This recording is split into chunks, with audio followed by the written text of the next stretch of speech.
Brendan Taylor here, just a kid from Dania. This is your Miami Marlins and Florida Panthers fan channel. South Florida Stand Up. It's my first video on the new channel, and I'm really excited about it because anybody who knows me knows I've loved these two franchises my entire life, and I want to do these franchises some more justice here on YouTube with the content, right? So I made thousands of videos over the years covering boxing. You know, go check out my main channel, True School Sports. I got like 86,000 subscribers, over 50 million views. You know, interviewed the biggest and best names in boxing. That'll continue, but this is a passion of mine. The Marlins are a big passion of mine, as are the Florida Panthers, and so I'm excited to make content about the Marlins. But let's start with the Marlins, right? We'll start with the Marlins because the Marlins, you know, right now, at the time of shooting this video, it's April 2nd, 1:19 p.m. Eastern Standard Time. So the Marlins will be playing in about 3 hours against the Mets to close out their second series of the year. The record right now currently sits at 4-2, and they're tied for first place in the NL East. Yes, your Marlins are tied through 6 games for first place in the NL East. You know, we'll enjoy it while we can. That's probably not going to stay like that. But the encouraging thing is this, you know, because for me, I can only speak for myself. This year, I didn't really have any expectations as far as results. The only expectation I had was that on paper, the Marlins were going to lose 100 games, maybe even 110. I mean, young team. I didn't think they'd get out to a good start, you know, and I thought things would snowball early, right? So they might still lose 100 games. We don't know how it's going to play out, but through 6 games, I can honestly say that this is the best opening week the Marlins have had probably since 2009 when Emilio Bonifacio hit the inside the park home run on opening day. It's been a while since the Marlins have had an opening start like this. I've been very encouraged through the first 6 games because in the Pirates series, you know, you had 3 walk-offs, and that hasn't happened in over 20 years. Kyle Stowers coming through with a big walk-off single down the right field line. You had Meyer with a walk-off, and then you had a walk-off on a pass ball. So it's been very encouraging seeing them get clutch hits. It's been very encouraging, not even just with the results, but just because I'm looking more so at the process of things. I'm not really looking at the results as much as I am the process. I don't expect the Marlins to make the playoffs. They're not contenders to me.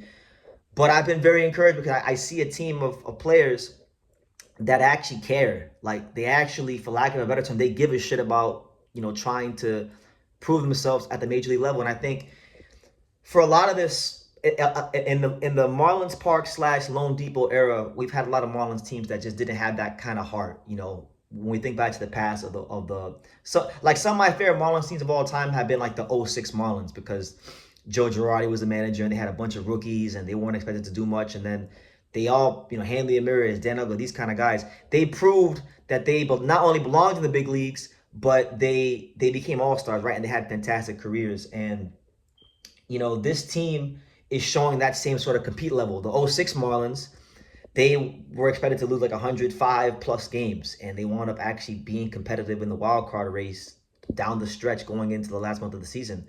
This team so far, they're showing that same type of spirit that reminds me of the 06 Marlins.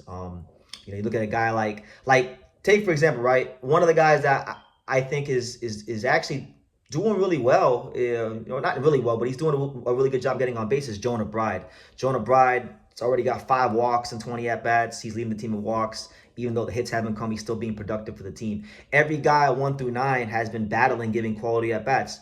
Otto Lopez, I mean, the dude's already hit 2 home runs, hit a bomb the other night to right center field off of Peterson on the Mets. They hit Peterson. Xaiver Edwards has seemed to, you know, get on base and be a factor. Xaiver Edwards is going to become the next great Marlins base stealer because, you know, the Marlins history, look at the history, you look at the guys like Chuck Carr, RIP to Chuck Carr, Luis Castillo, Juan Pierre, D. Gordon. I mean, the Marlins always have great base stealers, and I think he's going to be the next one. And, you know, he only has 1 steal, and I would like him to get on base more, but Xaiver Edwards has already developed a reputation because he stole 30 bases last year, but he's already developed a reputation of instilling fear in the opposing catchers and pitchers. When he gets on base, pitchers don't concentrate at the plate as much. They start missing high. They start missing wide with pitches. The catcher starts pitching out. You know, he's a problem. And I think hits are going to come for him, and he's going to be a big factor down the stretch of the season. Might even make a run at being our representative for the All-Star game. I think he's got that kind of talent, right? And then the encouraging thing for the Marlins is that thus far, they haven't been projected to be a big-time home run hitting team, but you've already seen guys like, Kyle Stowers hit a bomb to center field yesterday off of Kodai Senga. Otto Lopez already has 2 home runs. Then you got guys like Griffin Conine who hit a home run on Jeff Conine's induction into the Marlins Hall of Fame, which is kind of poetic. Eric Wagaman, who I really haven't liked in the cleanup spot, even hit a home run in garbage time against the Mets. So the Marlins' power is there. You look at a guy like Matt Mervis, who came from the Cubs in the trade for what's his name? In the trade for the guy from Vidal Brujan, right? He hasn't really he hasn't really hit any balls hard yet, but if he does, the power is there for him. Graham Pauley had a key hit. So these guys are not big names. None of these guys in the Marlins orders are gonna be household names right now. But the encouraging thing has been, I'm seeing a lot of guys in the Marlins order work 3-2 counts. I'm seeing a lot of guys in the Marlins order make these pitchers have to work. Look at a guy like Derek Hill, who was a former first-round pick. He had some very key hits, and he's had a stolen base, and he's shown the ability to do multiple things really, really well at the big league level. So there's a lot of encouraging things, and the most encouraging thing about the Marlins is that we're not even fully healthy. I mean, Conor Norby, who is one of the most dynamic bats in the lineup, he hasn't even gotten healthy yet. You got to think that when he comes back, the lineup will get stronger. Pitching wise, and it's crazy, I haven't even got to the pitching. Sandy Alcantara, who many of us suspect will get traded this year. Sandy, he's given us 2 quality starts. He's given us a chance to win in the both games he's pitched. Last night, the Marlins yanked him out there about 70 pitches in about 5 innings, which is like his shortest start in years, in about 4 years. I think the Marlins are trying to protect him from getting hurt, and if there is intention to trade him, which we all think there is, then Sandy Alcantara, you want to protect his trade value, because you got to give credit where credit is due. Peter Bendix got a lot of criticism, and even I criticized him because I feel like, with the Marlins being in South Florida, in Miami, the Latin American capital of the United States of America, I feel like the Marlins should be thinking bigger as a franchise, right? So this guy comes from the Rays, which is a penny pinching organization, and he's going to bring that model here, which I don't like. And the jury's still out. Like as a Marlins fan, one thing we learned all these years is to never trust ownership, right? Or management, because we've been sold so many times in the idea of long-term sustainability. And every time we experience any sort of success, it's met with an even quicker, letdown and failure and just our hearts being ripped out with players being traded away, franchise guys. So we don't know what's going to become of this Peter Bendix era, but Peter Bendix has thus far, I think if you look at the trades, the guys that he's brought in during his short time here in Miami, I mean, look at the lineup. I mean, you look at a guy like Kyle Stowers. They got him in a trade last year. You look at Graham Pauley, who got a big hit last night. You look at a lot of these guys, man. Kyle Stowers in particular is a guy that I'm really growing fond of early in his Marlins tenure. He does have... I think he does have a lot of room for growth, as do a lot of guys on this team, but he's shown at times plate discipline. He's shown and flashed some big-time power. He's a left-handed bat, so with the Marlins, with right field being such a short porch for left-handed hitters, ideally I think his swing was built for Marlins Park. So I that's one of the guys I really like that he's gotten, and the team overall, I think the identity has shifted. The Marlins are kind of getting back to how they used to be. Like, when I think back to the 03 team, and I think of like Juan Pierre, Luis Castillo, Pudge, Griffin, Jeff Conine, that whole team, Derek Lee, Miguel Cabrera, that was a small ball team. Mike Lowell, that was a small ball team. That was a team that didn't have the big names, but that was a team that would make you work for everything, and they could do all the little things really, really well. So you've seen that from the Marlins thus far. You've seen Liam Hicks, drop down a bunt. You've seen guys, driving. Xaiver Edwards had a sacrifice fly the other night. Just those little things that I think in this modern age of baseball that's fallen in love with the home run. The home run. Everyone's either hitting home runs or striking out. It's a feast or famine offensive philosophy we have in baseball these days. And I think with this Marlins team, they don't have the money to buy 40 home run players. So they got a bunch of ball players, just straight up dogs, ball players, guys who can get on base, guys who can steal, guys that can help, players that can help the offense manufacture runs. And I think Peter Bendix has taken things back to that. So, I think Peter Bendix deserves some credit because I already see a difference with some of the guys he's brought in and the philosophies of the team. And I don't think we're going to the playoffs or anything like that, but I definitely I'm excited about Marlins baseball for the first time in a while. So long may it continue. But getting to the pitching, I wanted to talk about the pitching because the pitching right now, our staff's not even fully healthy. I mean, Sandy Alcantara, he just recovered from Tommy John surgery. You look at Max Meyer, another guy who recovering, I believe, from Tommy John surgery as well. And then they throw in guys like Conor Gillespie, who actually gave us a decent start, in his one outing. And then Cal Quantrill, who I thought had a good start up until the Pete Alonso grand slam in the first game against the Mets. Cal Quantrill actually probably he should have been yanked. He should have been pulled from the game 2 at-bats before the grand slam, because if you watch the Starling Marte at bat, he was missing up high. He was missing off the plate. You could tell he was gassed. And I think Clayton McCullough should have taken him out the inning about 2 at-bats before Pete Alonso, and we might have actually gotten out that inning and had a chance to win that game. But he's a new manager, right? He's learning too, so we'll give him some time. But the Marlins pitching staff is not really healthy, and we've been very reliant upon our bullpen, guys like Ronnie Henriquez and these Anthony Bender last night to close the game against the Mets. I mean, again, that'll only last so long. The Marlins arms do got to actually start going deeper into games, but we're not healthy. Edward Cabrera is injured. Eury Perez injured. So I think when those guys get back, they can get back, and then they can start pitching well. And then maybe if Sandy continues doing what he's doing, and Max Meyer continues giving us quality starts, you're looking at a top 4 in your rotation of Sandy, Perez, Cabrera, Max Meyer. And listen, I know I'm a Marlins fan, so I'm gonna be biased, but that's a pretty good. I'll take that 4. I will like my chances with those 4 guys in the lineup, or in the rotation, I should say. Though all those guys have the ability to go deep in games, all those guys have front end of the rotation type of stuff. Those guys all had the ability to be a number 1 or number 2 starter, and they're continuing the long tradition of Marlins pitching. This is the Marlins, historically speaking, the main thing we always have is pitching. We beat the Yankees in the World Series, who were just way more loaded with offense in 2003 because of pitching. We beat the Indians in 97 because of pitching. This is a pitching rich franchise, and pitching wins championships. I know in modern day baseball they say they'll be like, it's about home runs now. It's about, exit velocity. No, man. Fuck all that.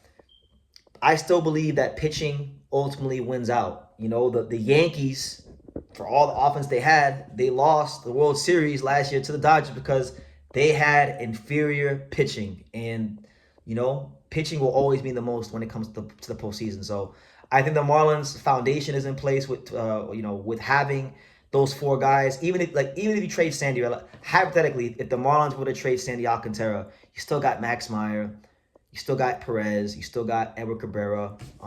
That's still a solid 3. So the Marlins pitching does need a lot of work as far as getting healthy, and I don't think you can rely on the bullpen long term, because you look at poor George Soriano, right? George Soriano has already pitched 5 innings, and we're not even 6 games into the season. George Soriano has pitched almost as many innings as Max Meyer, right? And Max Meyer's only made 1 start.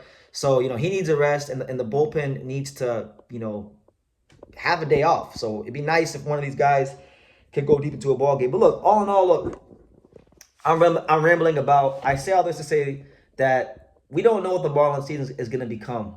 We don't know how many games they're going to win. I still think they'll probably lose 90 games just because it's a young team. If these starters don't start going deep into the game, the bullpen's going to be very taxed. So, I don't think the Marlins are going to lose as many games as I thought originally. Because coming into the season, I thought the Marlins were going to lose 108 to 110 games. their level of effort and the philosophies of them getting on base and just the play discipline I've seen, and that the effort. The main thing I'm preaching is the effort, because this team is not as talented as the Dodgers, or anything like that. But the effort is the main thing I want to really emphasize. This team's effort has been, just at an all-time high, and I think they really care about proving what they are in the big leagues. And I think as long as that effort stays at a 10 the whole season, this Marlins team will not lose 100 games. I'll say they probably win somewhere between 68. I'll say 68 to 73 games. I think they can win 68 to 73 games. And I think it'll be a season of progress. It'll be a season of encouragement. And it'll be a season to build upon. But, I'll be here to cover it here on Just a Kid from Dania. Shout out to the Marlins. Hopefully they continue to give our long-suffering fan base some things to cheer about, because we want things to cheer about. I'll end the video on this note. Like, there's been a lot of, and this might be a separate video I make in the future, but I'll say it here as well. There's been a lot of talk about, the Marlins fan base and how the attendance isn't great at Marlins Park, right? Or Loandepot Park. And if you're not from South Florida and you don't really understand the history of this team, then of course you're going to say, how can this team, why is it baseball in Miami? Like, they don't sell out, right? But then you watch the World Baseball Classic and Loandepot Park is filled and it's a great atmosphere. Listen, the Miami Marlins have for a long time been the sleeping giant of the baseball world. You look at just the major leagues. If you know the history of baseball, right? Look at players like Andre Dawson, Hall of Famer, Steve Carlton, Hall of Famer. Those guys grew up in South Florida, right? You look at more in the modern day, you have players like Anthony Rizzo, who had a great career, Manny Machado, who's had a fantastic career, also from South Florida, right? And then even on this Marlins team, you got Griffin Conine, who's from South Florida, whose dad is literally Mr. Marlin, right? So there's so many major leaguers I can name from South Florida, but I'm saying all this to say that there is a rich tradition of baseball in South Florida. There's major leaguers at a high level. Some of the best players in the world in the history of the sport have come from South Florida. Miami and South Florida in general is one of the meccas of baseball. Alex Rodriguez, South Florida. Miami is one of the meccas of baseball, and I think because of that, we're starving for a great team here in Miami. We've only had a great team here in Miami for flashes of time. For example, 97 team, right? The 97 team wins the World Series. Wayne Huizenga doesn't get his publicly financed stadium from the taxpayers. He bins the team and sells everybody off, right? So the 1998 Marlins lose 108 games, and they did something that will never be done before. They became the first team ever in the history of baseball to lose 100 games immediately following the World Series. And I don't think that'll ever happen again in baseball history, right? So any success the Marlins have had has always been very short-lived because of a lack of real commitment from ownership. I think what we're waiting to see here in South Florida is we're waiting to see the Marlins not just be good, but it's not just as simple as the Marlins being good. No, because it's almost like when you're in a relationship. When you're in a relationship and your girl cheats on you, are you going to trust her the same? No, you're not. So as with the Marlins, we've had multiples of fire sales, and anytime the Marlins get good, people aren't going to be quick to trust them. There has to be real commitment from the ownership. The Marlins got to get good. The players on the field got to do their part. And the guys like Kyle Stowers and Eury Perez and Conor Norby and this new nucleus of the Marlins, they have to win over the fans with their play on the field.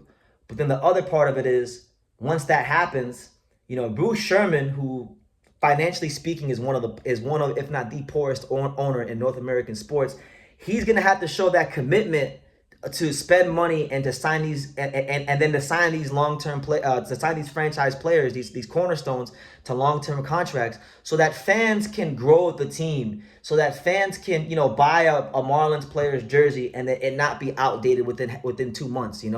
They want to feel connection, because ultimately when it comes to sports fans and sports fandom, it's all about the connection the fans have with the team, right?